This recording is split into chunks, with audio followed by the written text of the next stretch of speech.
এখন আমরা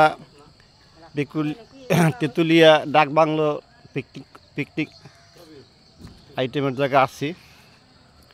এখানে আপনারা দেখতে পাচ্ছেন কত সুন্দর ভিউ। এখানে সাজানো গোছানো সব কিছু আছে। ডাক বাংলো আপনারা দেখতে পাচ্ছেন। এখানে অষ্টশীর সারা বাংলাদেশে অষ্টশীর ব্যাচের অনুষ্ঠান হবে, এই জন্য এখানে একটু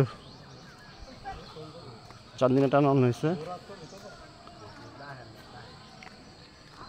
আমরা আসছি কাঞ্চনজঙ্ঘা ভিউ দেখার জন্য। কাঞ্চনজঙ্ঘা ভিউ মনে হয় এখন আর দেখা যাচ্ছে না।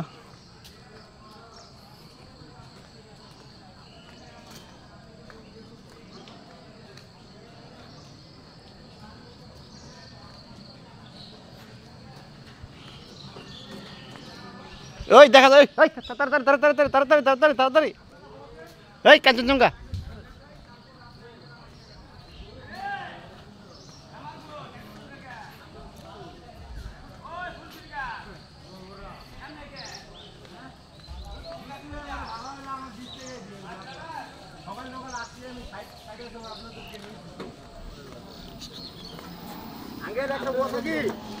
আপনাদেরকে নিয়ে যাবো।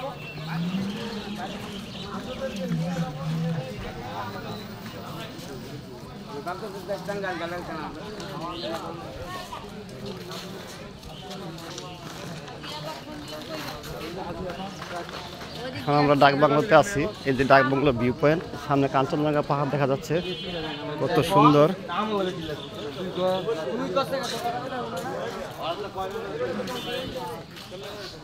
মায়াবী কাঞ্চনজঙ্ঘা।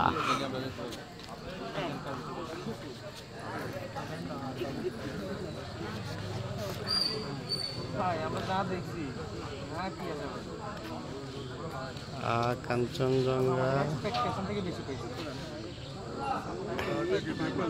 দর্শক আপনারা দেখছেন মায়াবী কাঞ্চনজঙ্ঘা। এই যে কাঞ্চনজঙ্ঘা দেখা যাচ্ছে, অত কত সুন্দর। ও ফাইন।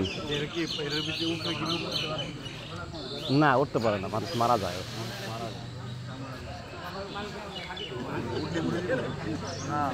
কি সুন্দর কাঞ্চনজঙ্ঘার ভিউ।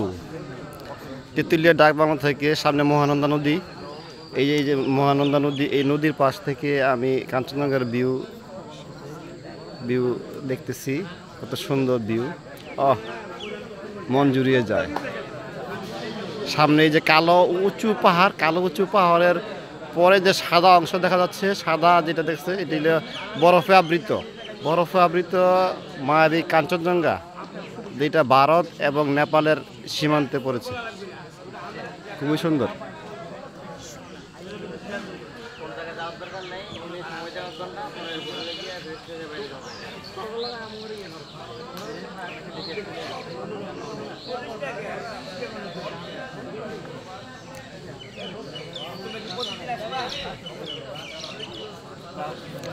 মায়াবী কাঞ্চনজঙ্ঘা।